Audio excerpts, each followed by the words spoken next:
4 reasons Bianca Belair's mistakes will haunt her. WWE RAW aired yesterday, and it featured names like Bianca Belair, Jey Uso, and others. Gunther battled and proceeded to brutalize Jimmy Uso. Cena and Cody Rhodes had an incredible segment, and a major title was on the line in the main event. The match for the Women's World Championship closed the show. New title holder IYO SKY battled the former champion Rhea Ripley. Bianca Belair was the special guest referee. The EST was supposed to call the match right down the middle, and did, at least at first.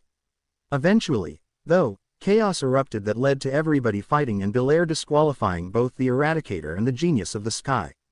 Bianca has made some serious mistakes as special guest referee, and truthfully, even prior to her new role. This article will take a look at how some of those mistakes will haunt her in WWE moving forward. Below are 4 reasons Bianca Belair's mistakes after the title match chaos will haunt her. Number 4. She focused too much on a referee's shirt and not learning to referee, which will haunt her. The first mistake in this list was Bianca Belair's preparation for her role on WWE RAW. She has no experience as a referee, so one would think she would have spent the past week preparing for the gig. That's not quite what happened, however. Instead of preparing for the role given to her by WWE RAW General Manager Adam Pearce, the EST focused on making a custom referee shirt. Needless to say, that was a major mistake. Had Bianca been a more efficient referee, she might not have been out of position and thus kicked. She also could have been able to properly enforce the rules without causing any drama with either star. 3. Rhea Ripley will likely be added to the WWE WrestleMania bout, which hurts Belair's chances of winning. Rhea Ripley's journey to WWE WrestleMania has been a fascinating one. After defeating Liv Morgan to the Women's World Championship, it was assumed she would co-headline the show of shows. Then she lost to IYO SKY and that thought process changed. Since then, WWE has been promoting Bianca Belair vs. IYO SKY, but the Eradicator still wants in. Given that her match with IYO didn't end properly, Triple H and company officials may, and likely will, decide to add Ripley to the bout and make it a triple threat match. Essentially, this means Bianca's actions will make things much more difficult for her at WrestleMania 41.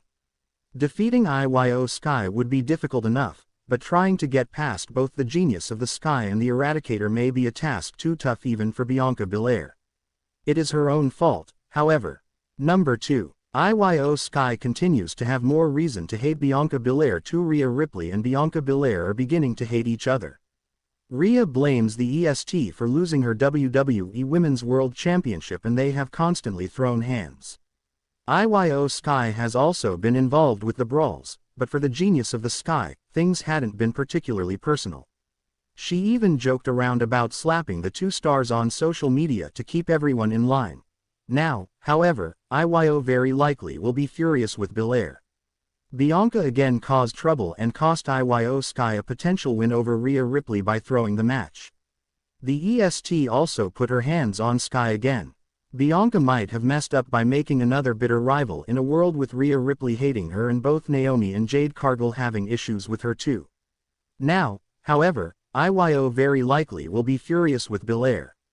Bianca again caused trouble and cost IYO SKY a potential win over Rhea Ripley by throwing the match.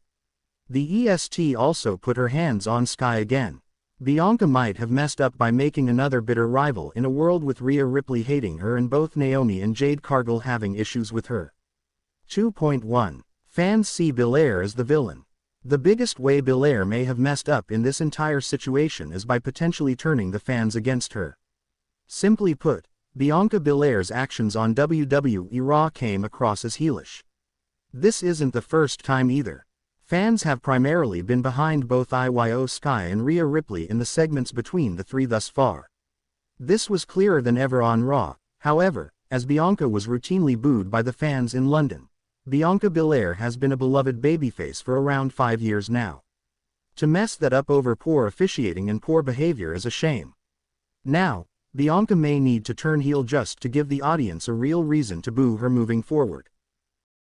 Naomi confesses the truth to Bianca Belair on SmackDown. After weeks of speculation, Naomi has finally confessed that she has attacked Jade Cargill mysteriously.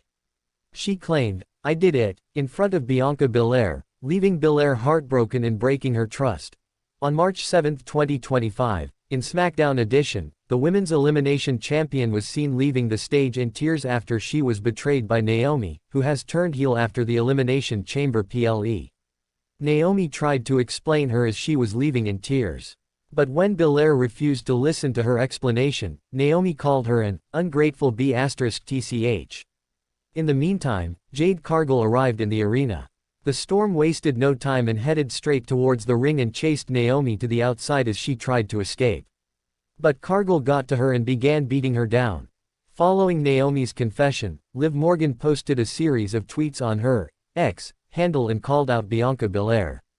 The current Women's Tag Team Champion demanded an apology from Bianca Belair for framing Morgan without evidence and claiming previously that she attacked Jade Cargill. Morgan also called out Naomi for lying all this time and falsely accusing her and Rodriguez. She also wondered out loud what Cargill was doing before she was attacked by Naomi. She wrote, "I always wondered WTF Jade was even doing to get pushed like that." Nevertheless, Morgan mentioned and remembered that she was still living a tremendous life as a record-breaking 3-time tag team champion. It will be interesting to see a clash between Naomi and Jade Cargill at the upcoming WWE event. Nevertheless, Morgan mentioned and remembered that she was still living a tremendous life as a record-breaking 3-time tag team champion. It will be interesting to see a clash between Naomi and Jade Cargill at the upcoming WWE event. Jade Cargill opens up about Naomi attacking her on WWE SmackDown. Jade Cargill made her first public comments about her return on WWE SmackDown. Cargill was taken out when she was attacked backstage in November. She returned at WWE Elimination Chamber and attacked Naomi. After Naomi confessed to attacking her the following week on SmackDown, Cargill came out and laid her out again. Jade Cargill had an interview with Kathy Kelly on the March 14 episode of WWE SmackDown, and she discussed her return. She said that she was ready to go physically. Cargill also dismissed Naomi's claim that she was using Belair, as she said that she didn't need to use anyone. She was asked about getting attacked, and she revealed that she saw Naomi running away. Cargill then said that Naomi didn't just hurt her physically, as she attacked her integrity and her heart. Cargill then said that she had to take matters into her own hands when she saw Bianca Belair team up with Naomi as if nothing happened. WWE Women's Tag Team Champions Liv Morgan and Raquel Rodriguez interrupted, as Morgan noted that they had falsely been accused of the attack. Cargill fired back by saying that the duo would not have won the titles if she was around. She then challenged Morgan to a match on the March 21 episode of WWE SmackDown. Jade Cargill's attacker confesses to her crime on WWE SmackDown. Jade Cargill's mystery attacker confessed to their crime and felt the wrath of the Storm of WWE. Jade Cargill was at the top of her game in her first year in WWE. However, in November 2024, Cargill's moment was derailed when she was mysteriously attacked backstage on SmackDown. For months, everyone wondered who took down the Storm.